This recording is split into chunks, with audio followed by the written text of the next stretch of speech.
Hello, everybody. Welcome to our Dreamers Meeting, All Human School episode number 23. Today I'm very excited because I've invited a very special guest to come to talk to us about how to pursue our finance dream. Okay, we have Joanne Lai here, and she is somebody that I've known for quite a number of years. We attend the same church together. So I remember when I was pursuing my nonprofit dream to start a nonprofit to raise funds for children in underserved communities, right? The first thing I thought I needed to do is to find somebody to teach me how to invest my money. And I remember going to Joanne and brought my family along so that my kids can actually kickstart their journey learning to invest when they are very young as well. So I remember attending her class, and I still remember the principle that she taught us is that, to invest only in things that we understand. So he taught us that, everything that we use today, right? Like if we are using an iPad, or iPhone, right? Maybe the company that produces the iPad or iPhone, right, can be invested. So there may be public listed companies, then we can consider investing in it. So rather than just give the money to the company, right, we can actually invest in something that may, generate a return for us. So likewise, things like KFC, McDonald's. So I remember that very distinctly. And today, okay, I am on my own, investing my money on my own, even though Joanne helped me in the very beginning of my journey, right, investing for me. So when the time came that, I feel that, okay, I'm ready, right? So I took back the money and I started to go on my investment journey. So the rest is history. So Joanne really have a part to play in my own journey in my wealth pursuit. So today, I just want to welcome here, Joanne. Thank you for coming on live with me in All Human School. Thank you. Thank you for inviting me, Hong Teck. Yeah. Okay, I have to say something. I couldn't get this to go live, so actually this is recorded. It's not so much live. So after our session, then I think we'll load it up again. So there are a lot of technical problems when I do this. Anyway, thanks for being here. Okay, let me just share something that really impresses me when I first met you. So I hope, okay, I will introduce you first, then later I give you a chance to introduce yourself to correct me if I'm wrong. Yes, sure. Is it okay? Okay, I know that Joanne, what impresses me is Joanne started managing her own money when she was very young, okay, at age of 14, right? She took hold of her own financial future and she started, I don't know what she does, so we're going to ask her a bit later about what she does, and she managed her own finance. So by the time she's 30, actually she said under 30, right? She already made her first million. Okay, so that's very impressive to be a millionaire under the age of 30. Okay, and by 35, she becomes financially free. Okay, and one thing that also impresses me, because I saw her being financially free, not just for herself, to take care of herself, right?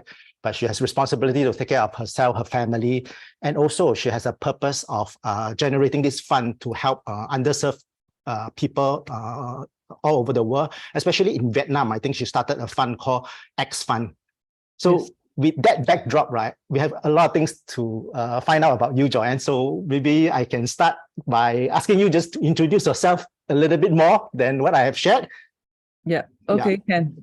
So I'm Joanne. I've been doing this wealth management career for the past 16 years. I started planning when I was 14 years old, and I had a savings of about $20,000 Sing dollars by the time I was 14. And how did I manage to save that up was mainly through the pocket money that my parents gave me. And I also did very well in school. That's why I always get like a lot of awards when I was young. So I got EduSave scholarship and a lot of other little pocket money here and there through studying hard and working hard. So my parents told me that I need to have a good education. Right. So that's why I focus on studying quite a bit. Yes. Okay. Okay. So what did you study when you were younger? What was your... I studied the normal subjects, but maths was my favorite subject. Right. So I felt that I really liked it, and that's why I went into Maths Olympiad, and I won silver medal 3 consecutive years. And that was the time when I was attached to NUS, and I did research work with the professors Mhm. Over the years, it just grew. Yeah. So since you're young, you know that you're good with numbers. Yes, correct. Yeah. So there was a talent that I discovered along the way. Yes. Because my teachers, they were very keen to get us to do some tests. And then one of the tests was, I think, the Howard Gardner's test, and that Mhm. one is the multiple intelligences test. And I remember I did it in class, and I managed to realize that logical mathematical was my strength. Yeah. Right. Okay. So then you went on to manage your own money, and then but you continue your study. Yes. So the time when so at the age of 14, I decided to set aside half of my savings into some plans that can grow at a higher rate of return. So my Right. mom Okay. introduced me to her friends, and back then I remember I set aside that money and it grew by maybe, I think, 3 or 4% safely. Yeah. Then from then, I never looked back in terms of the compounding return, because I realized that at the age of 19, I collected my money. The $10,000 actually grew to around, I think, $12,000 or $15,000, around that range. So then I continued to teach tuition. So Right. I taught autistic and dyslexic children mathematics. Mm. And that was my favorite subject. Okay. So from then I saved up even more money, and I paid for my own university education, because my mom said it's good for you to pay. So she paid for me first, and then I returned it back to her after I graduated.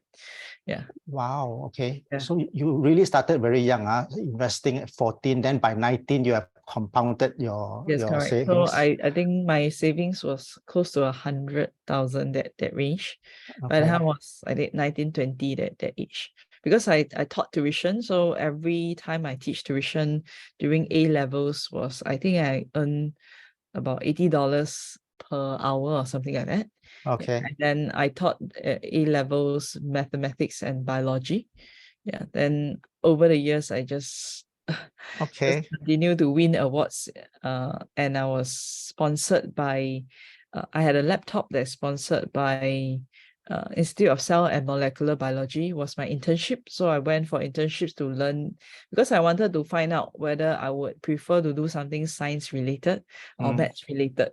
Okay. So I got internships like from different places. So I was attached to different institutions. I Yeah. even went for dental internship. Yeah. I went to Dental. National Dental Center. Yeah. Wow. I thought like I wanted to be a dentist. Yeah. So Okay. I explored, and I just knocked around in that sense to figure out what I really wanted to do. Yes. So you were pretty ambitious when you were young, but you went with what you are talented, but Mm. you also explore beyond your talent, right? You look Yes. into different industry. Yes, correct. Yeah. And it's So, very impressive that you are making money at such a young age, and mm, then you fund your own on your own. You don't have to take a loan for your own studies, right? yes. And then that really helped your financial future in that sense. Yes. Okay. So what do you say what you study in uni? I studied statistics and financial maths. Yeah. Okay. Because after I did research in internship, I realized that research was not my cup of tea. Right. Yeah. So I realized that I wanted, because back then I wanted to come up with a way to cure like disease, and so that the virus won't mutate and won't mutate so fast. So I was Mm. looking for something, but there was no research lab doing that. So I was thinking to myself, wow, if I had done something in that field, I'd probably be in the COVID-19 The COVID, yeah. You'll labs, be fine. Yeah, correct. So back then there was no lab doing that. So they attached me with another lab that Okay. was doing some form of other research that was knocking out some genes in the heart of mice so that they can test the heart. Yeah. Right. I see. Right. Then I Okay. realized that's not for me. So Right. I decided to go for maths instead, which is my favorite, because I wanted to myself that I want to do something that I'm happy with, that Yeah. I will be joyful to work in for the next for the rest of my life, rather than struggling. Yeah. Okay. That's interesting. I think for the sake of some people who are watching, they are thinking about their career path. And I think a lot of them will always see that, okay, okay, I have to do this, in order for me to make money, to start a family, to have a future financially, right? Yeah. But what I see from your story is that you didn't wait until then, but you started investing, started thinking about the other things that you want to do, right? Starting to give tuition, use your talent for all these things, right? Yes. So I think my next question is more about how you made your first million. Okay, 10,000 is not a million, right? By 19, right? So what propelled that sort of surge of your wealth, in the next 10 years of your life, before you reach 30? So what was the rest of the story? Okay, so maybe I give a little bit of context. So my family, they are not rich to begin with, but then my uncles and aunties, I stayed with them for some time together with my parents. So that time, they were telling me I need to save up more. Then I realized that yes, there is a need to save up, but investing is also important.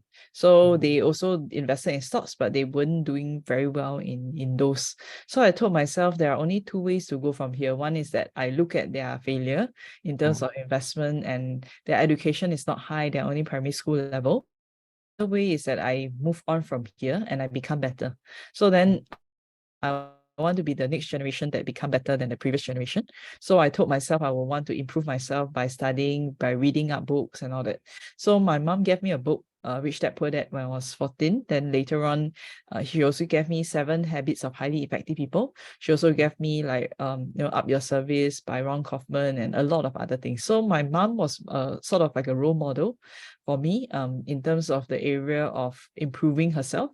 So for me, when I look at the word investment in myself is also very important. That means the books that I read, the people that I mix with, the people that I choose to talk to, and the people that I serve with. So to me, it was an active choice on my part. And then because for myself, I think in the year 2010 to 2015, I committed to want to do full-time missions as well. So I wanted to save up more so that I would have more money towards having at least $1 million or more. So I was calculating to myself, if I have $1 million, if I can grow it at 6% yearly, I'll have 60,000 per year, which means it's about 5,000 per month. Then I will be able to support myself and my family and also the people in the mission field. So that was my goal. So I said, okay, since I've decided that I want to do this, I invest in myself, I invest in the causes, the people that I mix with, and of course, like I surround myself with the right things. So I read the book Secrets of a Millionaire Mind by T. Half Acre. And of course, I also read a lot of a series of other books. And all those books actually taught me a few things, a few principles. Of course, Warren Buffett was also very important in terms of like his book called Buffettology. And he taught like certain arbitrage principles inside. And this thing called circle of competence, which is the one that you mentioned just now about investing in things that you are familiar with. So when I first started investing, I didn't do too well because it was the year of global financial crisis. That was the year I graduated in. So it was like 6 September 2007 was the year that I got my license. Then I remember I had to take over a lot of clients' portfolios that were negative. And back then I had to answer to all these people, even though the previous advisors left. Right. So back then it was a very tough period because it was like I was only 21 years old. And who will trust that I'll be able to help them to recover from the losses and all that? So I told myself, since there is so much bad news and all that, I will need to understand this thing called intermarket analysis. I need to understand the relationship between bonds, equities, and properties. I need to understand a lot more. I need to read up more. So I read books like Intelligent Investor, a lot of different books. So every day I'm like eating books. Wow. So it's like that But kind of feeling. by then, by 21, you already graduated from your university, right? I haven't graduated Oh, you yet. haven't then? Okay. Then you are talking about taking on client portfolio. What is that? That means you are already working even before you graduate. So, yes, correct. So because I told you my mom wanted to encourage independence. My mom is a very she's a military person. So she She signed Yeah. on as a combat woman at the age of 24. So she's a Wow. very tough person in that sense, like internally also. And Wow. of course, now she's older, she's not so tough anymore. But the whole point is that she has like, okay, give an example. Like, so let's say, for example, when we reach 19 years old, the first thing that we need to do, including my dad, will say, you need to learn driving, you know. So Okay. they will help me to pay $1,000. Mm. Then after that, everything else I need to Yeah. pay myself. Yeah. So it's like Okay. you're on your own, you know, that kind of thing. Okay. So if you fail or whatever is your choice, you know, and if you choose to drag on and don't you know, do whatever you need to do, then you're on your own, that kind of thing. Yeah. So your education, you're on your own, because I can only fund this much, you know, and I have two other siblings. I Mm. cannot be just waiting for them to take care of all of us. So Mm. when I passed my exams for the driving, she's very interesting. She said, okay, now the key here. Of course, the car is not mine, it's still hers. But she'll Mm. say, you need to drive. Then I'm like, oh, I just passed, you know, that I'm so scared, you know. Okay. And then my friends ask me to drive them. I'm like, hey, I don't dare to drive, you know, because but she will say, you just go. Then I say, what if I get into accident and, you know, I just don't do the right things? And she said, then you have to pay for the damages, you know. So Wow. this is the kind of like Then. independence that she trained us. She trained us like guys, you know. So Mm. effectively, like some people will feel like, hey, why do I behave like a very guyish kind of thing, right? But because she takes care of a lot of men in her military kind of, Right. right? So it's like, you know, I'm not going to like sayang you or, you know, or like I sort of see. like take care of you for everything, you know. So some parents will be like, oh no, you don't have to Yeah. drive you, you don't have to do this or do this for you, that kind of thing. So I'm not the pampered kind. So that's Okay. why that's the context of what she asked me to do. So when I did my investment, she said, I asked her, what if I lose money? Then she's like, then you're on your own, you know. Okay. You lose your It's money. like, yeah, correct. Then you have to learn, you know. So I'm like, okay. Yeah. So it's like all the decisions you have to make, you, even if it's a wrong decision, you have to stick with it, you know. Yeah. And you need to take responsibility for it. They can only take care of me this much. Yeah. So Mm. this was the way that I was trained. So at the age of 21, when I did my internship, I asked her for some context. So she brought me to where my company is and all that. So Mm. that's where I first started my internship. Then Right. when I found out that this is something that I really like, and I told her I didn't want to study so much, she was Mm. pretty upset with me. Yeah, she Wow. said that because I'm a top student and all those stuff, I went to good schools. This job is not for people like me and all that stuff. So she was pretty disappointed. But I said I'll stick with my decision, you Mm. know. And so in uni year 2, I already got my job. I was doing like a part-time kind of job. Mm. MAS, which is the Monetary Authority, they were concerned, but then I mentioned that because my statistics degree, although it's a full-time, I can arrange my time and manage it such that I only need to study for 3 days. So I remember I started my school at like as early as 7 or 8 a.m. So I go for the earliest lecture. I arrange my timetable such that I only need to study for 3 to 4 days, and I make sure I finish my homework before I go home, so that I don't need to you know, have leftover stuff that I need to do. So Right. I told her that even if I will study 20 hours, I'll still get a B. And even if I study 10 hours, I'll still get a B. So in terms of marginal utility, I'll give you a B, you know, because Right. even if I Okay. study a lot more, I don't think I will be able to do extremely well.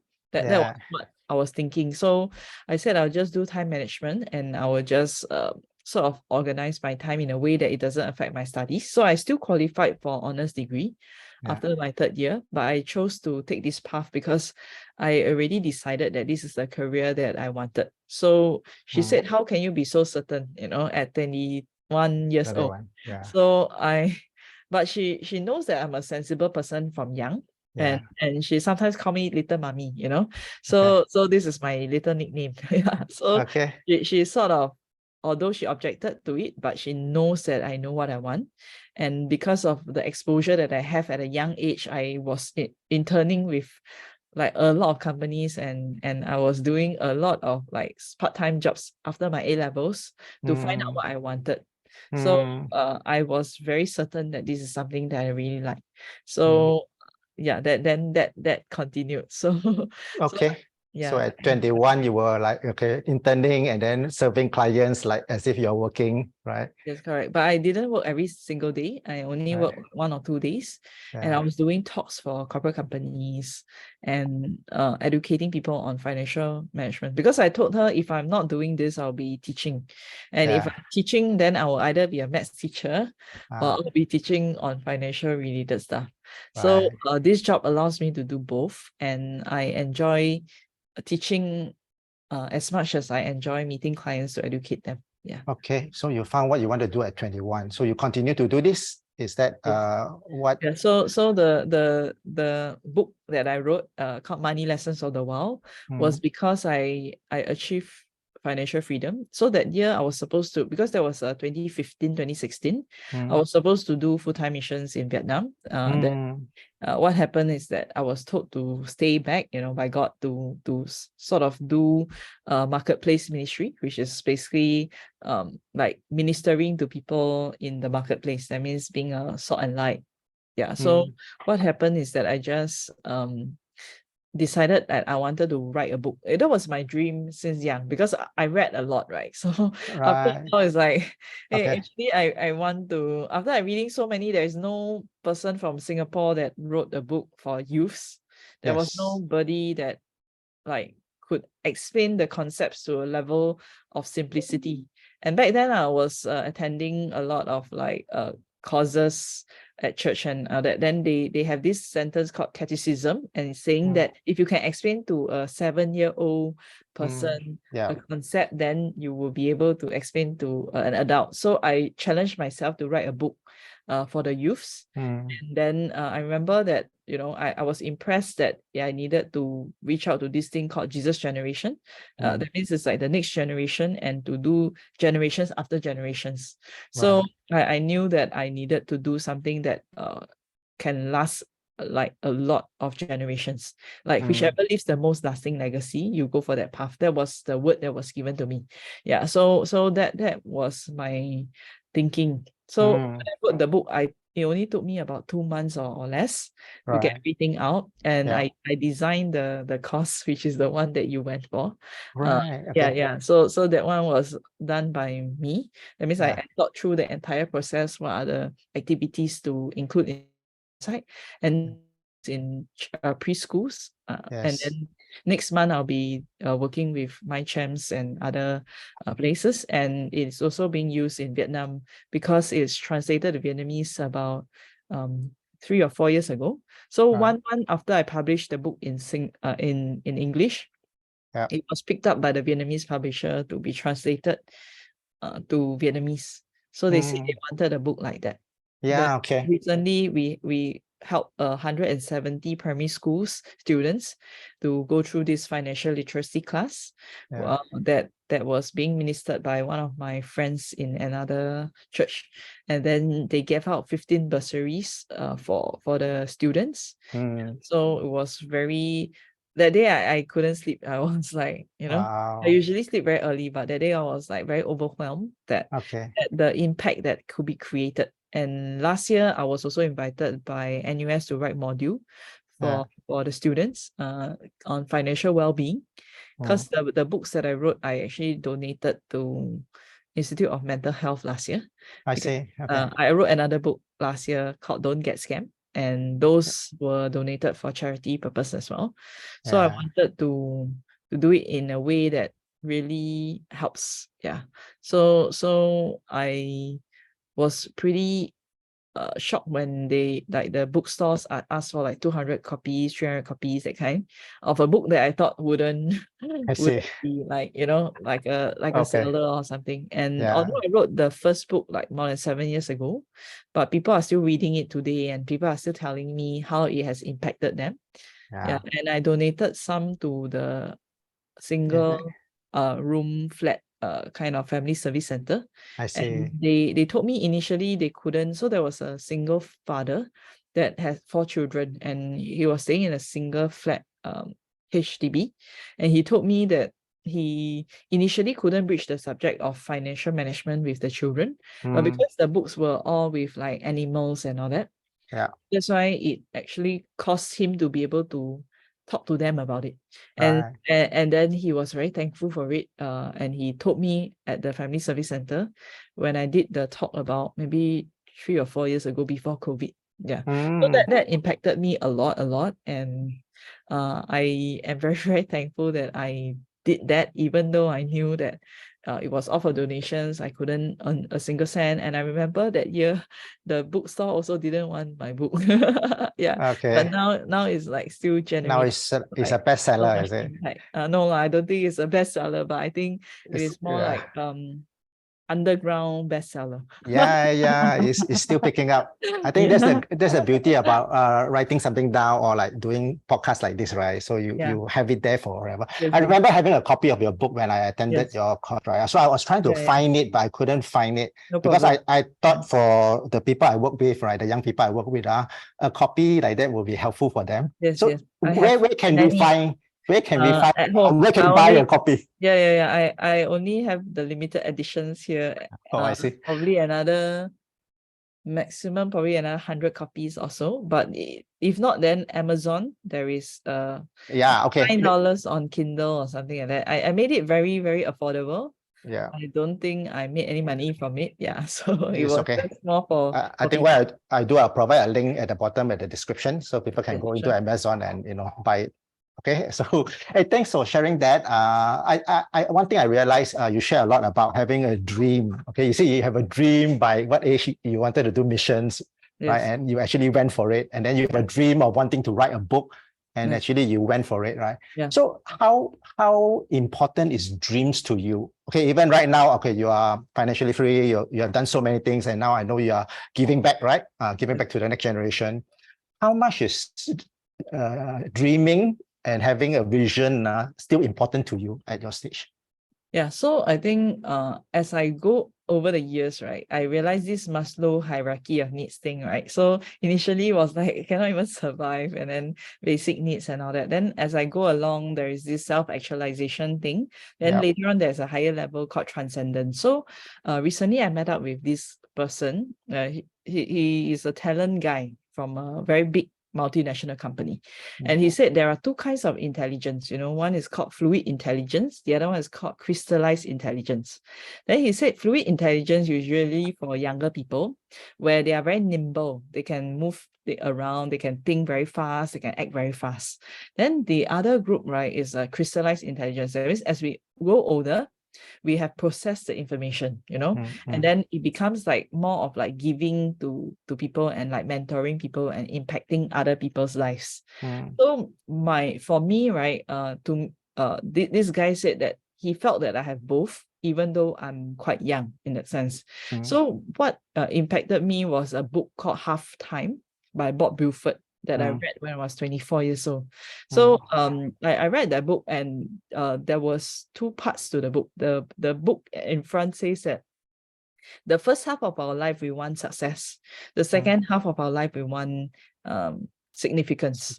Yeah. So then when we go along the years, right, we want to be able to have more significance. So if you ask me what is my dream now, is to be able to impact as many people as I can through the work that I do. And of course, like when I was approached to write module for NUS, is examinable module and all that, my schedule is already super packed, and I have like 3 teams to manage. I have like thousands of clients, and I also like last year wasn't the best year to do investments kind of thing, right? So I have to step up on my accountability by doing more talks, by explaining a lot more things, and inviting people for coffee and all that stuff, right? So in that kind of context, I told myself, what would be impactful. So I prayed about it. And I know that I have a deadline. The timeline is only 1 month. I need to complete the module, correct? Then the thing is that if I know that I need to complete in 1 month, then I have so many 1001 things. And I was also writing the book that on scams and completing all that stuff, right? I didn't even have time for my book launch and all that. Then this thing came at a point when I was hosting my missionary friends in my house. So they prayed for me, and immediately once they prayed, they said, Joanne, you have to do it. Then then I just felt like, they just have to stay in my house at this one whole month. Months, and then they have to pray for me at that point to tell me that yes, I need to take up this assignment. And I told the person that I will do it, and if God wants me to do it, I will complete it in the shortest possible time. And I managed to finish it in 3 days. Right. It was Wow. yeah, it was like they said, like, I don't think anybody has done what I do. So I prayed a lot, and I asked for wisdom to be able to complete it fast. And of course, they had a lot of pointers for me to write as well. So I used the guidelines, and everything was here. Yeah, so I've been doing this like 16 years, and like don't know how many like tons of books that I read just like here, right? So I managed to get the resources pretty quickly, and managed to transpose and write very fast. So after I finished, they were like, "Do you want to do more?" I was like, "Thank you." Yeah, and the thing is, they initially, I want to say no, because it was just a module called investment. But when they said that it's actually about financial well-being, the word well-being and the word emotional resilience actually resonates with me a lot, because my mentor of many years, he knew me when I was 23, 24 years old. Bernard, right? He actually told me that he set up this company called FinCare. So it's a movement. So CARE. Care stands for community, resilience, and education. So the words emotional resilience actually resonates with me a lot, because of all the volunteer work that we were doing, and we were adopting family service centers, and we traveled from like different parts. I don't really like to travel to Woodlands a lot, but that year when I need to do like, a lot of volunteer work, the volunteers were telling me they don't want to go to that place because it was out of the way. But I told them, when we do volunteer work, it's not for us to choose, but we will go out of the way and go the extra mile to make sure that we help these people. Yeah. So we went from place to place, we were like literally like nomads moving around. And it just so happened that it was that place was also linked with National Youth Council. Then from there, 2,000 people already read my module, and they have like done the exams also. I also wrote the exam papers within, I think, 30 minutes. Yeah, so it's like very supernaturally done in a very short period of time. And I'm very thankful that I managed to manage my time proper, and to be able to contribute in such ways. Yeah. Wow. Okay. So, wow, it must have took you, okay, there must be a journey for that you had to go through, right? In order for you to now do what you do lah. Now you are writing syllabus, impacting nation. So I think coming back to, I have to be faithful to the title that I advertised, right? About this path to financial freedom. So, okay, you talk about being a writer, you talk about your clients and investing, right? So which area actually contributed most to how you grow your wealth? Okay, I'm asking for somebody who's out there. Okay, they may not have that skill set that you have. Okay, you may not be talented in this area, or can do so many things, right? Yes. So how can they start sort of build their financial wealth? And they may not retire at 30 like you, but they they might want to grow their wealth even in today's climate where inflation is high, bank can collapse. Yes. So just some tips, how people can start building their wealth. Is it through investing, maybe writing a book, or maybe have a side hustle, or what would it be for them? So I think it's really like based on your talents. I think I started from understanding my talents first. Like, what are my strengths? What are the areas? So there is always one question I like to ask people, right? I'll say, do we need money to make more money? Correct. We covered that during one of my the sessions that you were there. Okay. So the thing is that a lot of times people think that, I need to invest money so that I can get more money. But they gave an example of like a red paper clip, right? And then you exchange the red paper clip, and then it got traded on the internet until it became a house. So I'm not trying to say let's go and trade red paper clips, right? Of course not. But the whole point is about like trading our talents for for treasures. But of course, the treasures may not mean just money, but also in terms of other areas. So let's say if money is the treasure in this situation, then when I offered myself at the age of 21 years old to work for this company, I need to prove myself in terms of my worth as an advisor, how I can help my clients to grow their wealth. You know, but let's say for some of you who are not doing this, you may be, let's say if you are very good in handicraft or you're very good in painting, you know, you may be able to use your talent to be able to do like exchange it for money. But of course, if this is not your talent, it is something else, then you need to know what that something else is. If it's music, okay, so I gave the example of one of my clients who is very musically talented. She sings, so when she was in university, she already started singing. And because of her gigs, right, she actually earned about $2,000 to $3,000 per month. And recently she was named Singaporean of the Year nominee. You know, she was nominated as a young Singaporean of the year because during COVID, she sang a lot to cheer people up during the COVID period when it was very tough. And she came out with her original songs, and then she performed at different places. Like not really like physically, but like on Zoom. And she recorded different ways to pivot into this. So it could be music, it could be dance, it could be anything. So in my team, there are also a lot of talented people. Some of them are very good dancers, you know, and then they decided they want to commit their life to dance, but they know that dancing wouldn't give them much income. So what did they do is that they committed to learning about financial management as well. So things like, you know, how to manage your cash flow, how do you make sure that you're not in a negative cash flow position? So it's about inflow minus outflow. So let's say, for example, as a dancer, I earn a certain amount. Then I minus off my expenses. Then what is the net? If it's not sufficient, then she went to do another career change. So she made an intentional decision to work on her weaknesses to make it become a strength. Although it will take a longer time, because if it is your strength, you need a bit of training, you will 10x. But if it's not your strength, it will take maybe 10 times the effort, but you will still be able to progress. So for me, right, I know what my weaknesses are. Like, let's say, for example, I don't really know how to talk to people when I first started this career. I don't even know how to do small talk. I was so awkward in it that I mentioned like so many pause fillers, and I knew that my public speaking was very bad. So what happened was that my mom said, you need to go and do your most Toastmasters club and all that. I was like, what toast, you know? French toast. What toast, you know?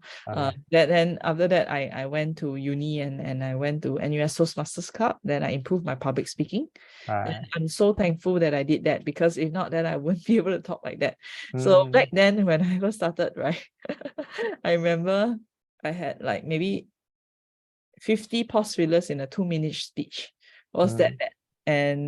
And I remember the person who commented on my speech, because there's an evaluator, he said, I felt that I was sitting in a car that was jerking. That was my evaluation. And then later on, I managed to win the top speaker, and I managed to win some other awards. It took me some time, definitely. But I think it's not just about working on the strengths, but also some of the things that are not your strengths, make them into certain strengths that will be marketable. It will be able to help you to pivot to the next phase. So there will be, it's just like building muscles. Some people say, I want to have 6-pack, but I don't want to exercise. I think cannot, you know. So it's not easy to exercise. So I will usually choose the not so easy path. So let's say, for example, recently I really don't like to exercise because my schedule is already so busy. So what I did is that I went to force myself to go and do a personal trainer course, you know. Then after that, I bought some gym equipment at home. So I make sure that once I wake up, right, I'm already dressed up in my exercise gear. So once I'm already dressed up already, I have less excuses. And then I do habit stacking. So I put my good habit, which is my brushing of my teeth, together with a not so good habit, which is exercise. And I put them together. So the cue is that once I start to brush my teeth, the next thing I need to do is actually my exercise. So then this makes it like it becomes like a muscle, and then it is actually being Yeah, it's mentioned in a book called Atomic Habits, Yeah. that it tells you like minor changes in your lifestyle and your habits will go actually a very long way. So Right. let's say if you are not used to like reading, then you can start reading. So for me, I used to teach dyslexic children. And even in my team, there are people who are dyslexic. So that means the words are jumbled up. But Right, they yeah. started reading a lot more books when I taught them how to do speed reading. So some of these things, if you are not a speed reader and all that, you can listen to audiobooks, you can watch YouTube, to read books to help you. So there are, like, let's say maybe Buffetology has an audiobook, for example, or maybe free resources that's available on YouTube that you can go and listen to yourself, so that you understand basic principles, understand the little things slowly, one step at a time. You take baby steps, but these baby steps will compound over the long run into True. something. Yeah. So there is a book by Malcolm Gladwell, The Outliers. Yeah. It talks about the 10,000 hour rule. So if you do something for more than 10,000 hours, you will naturally become an expert in it. So let's say if it is not your strength, but the thing is that you commit to it.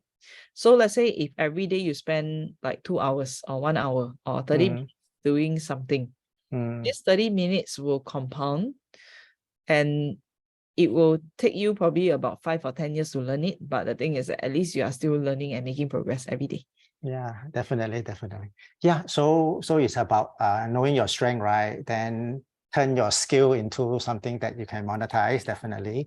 Then after that, to work on your weaknesses. Okay, I know a lot of people whose weaknesses are like I was, right, is to manage our own finance. Yeah. Like, we like to work, okay, we like to do something of our strength, but when it comes to managing our money, we are not so strong. We don't have the muscle for it.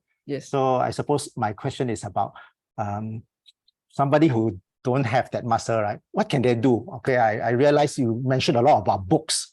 So is reading a way, how would somebody sort of strengthen their muscle in terms of their managing their finance? Okay, so in terms of learning, right, because I'm very interested in talent management and all that, right? So there is auditory learners, there is also kinesthetic learners. There are also people who are like books, right? They read books, right? So those are visual learners. So there is also tactile. Yeah, correct. So in that sense, I know myself, I'm an audio person. Okay.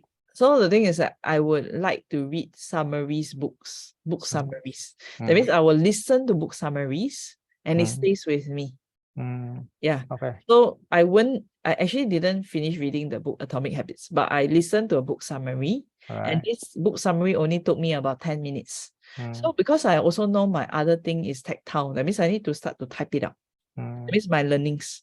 Then I convert the learnings into things that I will be able to memorize. Then I go and share with other people. Every time you share the learnings with one other person within 1 hour or the same day, you actually multiply your learning. So that means, right, you don't keep it to yourself only when you learn something. You want to share it with somebody else. Okay. Learn and share. And then by sharing with somebody else is positive affirmation of whatever that you have already learned. So my mentor told me, you repeat 3 times, then you remember it. Correct. So the first time you probably just on a surface level. The second time you repeat it, you'll be like into a second layer of understanding. Third time you repeat it, then it will solidify, almost like a crystallized intelligence kind of thing, right? So it's like you process through like multiple layers. That means although you are not like a visual person and all that, right? By me being an auditory person, I share with somebody else, and somebody benefit from it. The eureka moment, it makes me happy that I'm learning and I'm also sharing. So it's just like we having this chat here. Like when you came for the session, there were a lot of senses that were being engaged. Why do I do a workshop? Because I had the so-called worksheet. The worksheet is for visual and tactile people. Then the activities were for people who were kinesthetic. And the visuals with the slides are meant for the people who need to see the information. that they can absorb it. So every time I do a workshop, I do a talk, I wish to engage all senses of the person, because I wouldn't know who my audience is. So as much as I can engage, right, you need to engage all your senses to be able to learn something. So for me, I go and learn from mentors. I literally say, can I sit into your meeting? Or can I sit beside you? Can you handhold me for a period of time? So in the same way, if you don't know how to do it, then if it's really not your strength and you can't convert it in your strength, you have to look for someone who is a mentor or someone whom you can trust. Because one of my chapters that I put into my book is a module on mentoring, right? So you need to work with people whom you can trust, and that you know that is 10 times stronger than you, or at least 2 or 3 times stronger than you. Then you do the baby. Then as you it's just like when you cross the road when you are young, you don't have to cross yourself. So you need someone to hold your hand to cross. So you need to find that person to hold your hand to cross together with you. Then later on, if you really know how to cross the road, you want to dash across the road, it's up to you, but caution, right? Yeah. So we need to exercise some caution. So I have an ability to be able to bring in the passion, through the work that I do. People get inspired, then people start to work on it, and then people can absorb it. Then because I simplify it to the level that people can see in their daily life, then therefore it becomes very apparent. Then once it becomes apparent, you cannot unsee it anymore, and therefore it becomes part of your memory muscle. Yeah, okay. I suppose it follows like what I shared earlier about my financial journey, right? I attend your class, I absorb the information, I view, and then when the time comes, I learn enough, right? So I try to do it on my own. And then, there's the different sort of dimension of learning, different ways of absorbing. So you also mentioned something about having a mentor, right? So a financial mentor. And you mentioned somebody, Bernard, right? Bernard, who's your mentor. So my question is then, how important is mentors in your life? Like, okay, today we are talking about wanting to be financially free, to pursue our dreams, right? How important are mentors in your life from the beginning? Okay, and what do they add to your life? Okay, as a mentor. So my journey with mentors is a lot, right? So I chase after a lot of mentors.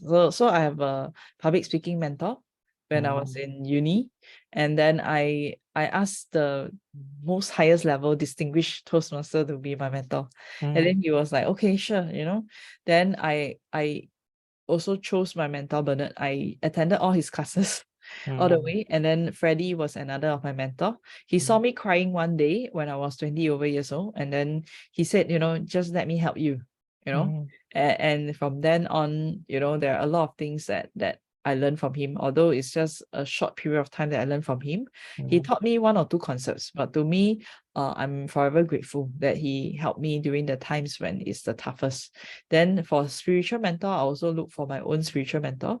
So I asked one of my because I went to tsunami relief in Japan, and I met up with this sister, and then she said, she does Vietnam missions and all that. So I wanted a mentor that will be also doing similar missions work together with me, so I can understand the group of people that I'm working with, and the context of how she managed to turn around their lives from where they were until where they are. So I am very thankful that I'm surrounded with a lot of good people, and because it shortens my journey. It's just like the crystallized intelligence thing, right? So by me being, I'm only 30 plus, but the thing is that I'm learning from the 50 plus and the 60 plus. So that means they are already like 20 years of or 40 years of like essence, it's like a crystallized essence. So some people eat the whole chicken to get the chicken nourishment. I just drink the essence, right? So to me, a mentor is someone that helps me to make chicken essence. No, just kidding. So that helps me to make the essence and make it simplified. So when I coach other people and mentor other people, I try to simplify as much as I can, so that we use very simple language, very simple terms, so that they can be able to repeat and and replicate it. And success has to be replicable. Yeah. So that's why mentorship is also like a way of replicating the goodness and Yeah. to perpetuate the impact and the goodness. Yeah. Yeah, that's true. And then I find also in my life having somebody that can mentor me, right? I actually see what I want to be walking in real life, Yes. being played out, So Yes. I know exactly how to be, how to Yes. become. So Yes. I think that's really a wonderful thing. Yeah. Okay, Joanne, thanks for sharing. I think just the short, I think we are really on for 45 minutes, okay, Yes. almost 50 minutes. And Yes. I think in this short time, I've learned so much from you. I've learned how your passion to learn, your passion to, you mentioned so many books, and I Yeah. think it's good. Later, I will list out all the books that has impacted you, because if it have impacted you and brought you to where you are, right, I'm sure you will impact, the people that are listening and myself included. So yeah, I hope that this short time, what Joanne shared, can inspire everyone who's listening, right, to have dreams, right, to play with your strength, and then after that, work on your weaknesses, so many things, right, and bring in mentors in your life, and just, go for it and pursue your dreams as Joanne has.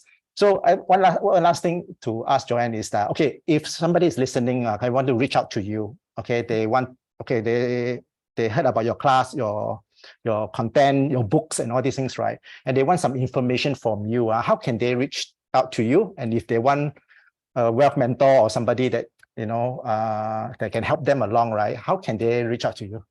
Oh, I think I have a website, and then I also have a YouTube channel called Extensive Wealth Academy, spelled with ACTS and Extensive Wealth. So I set up because of the ACTS stands for Acquire and Create Wealth for the transformation of life and service to others. So that's why it's called Extensive Wealth Academy. And I do like videos on different topics that is financial related, on either money and all that. And also have a LinkedIn. If you want to add me on LinkedIn, is Joanne Lai. And Retire Rich, right? That was something along those lines. Yeah. So Yeah, okay. I think, yeah, I can give some links that they can add me or follow me. Yeah. Yeah, okay, you send to me, then I'll put it in the description. Yes. So that people who wish to reach out to you can also reach out to you. Yeah, sure. So I think with that, I don't have any more questions, but just one thing to share and to thank you for, like I say, kickstarting my journey in investing. So really, it's a journey, a lot of things to learn, but the best thing you can do actually is to start having a dream, right, and start going for it. Yes. So all those who are watching, so thank you for joining today's episode. I hope you enjoy it. And Joanne, thank you so much. Yeah, thank you. Come again next time. Okay, I will invite you for something else. Okay, thank you, Joanne. Thank you. Take care. See Okay, you. thank you, Bye-bye. everyone. See you.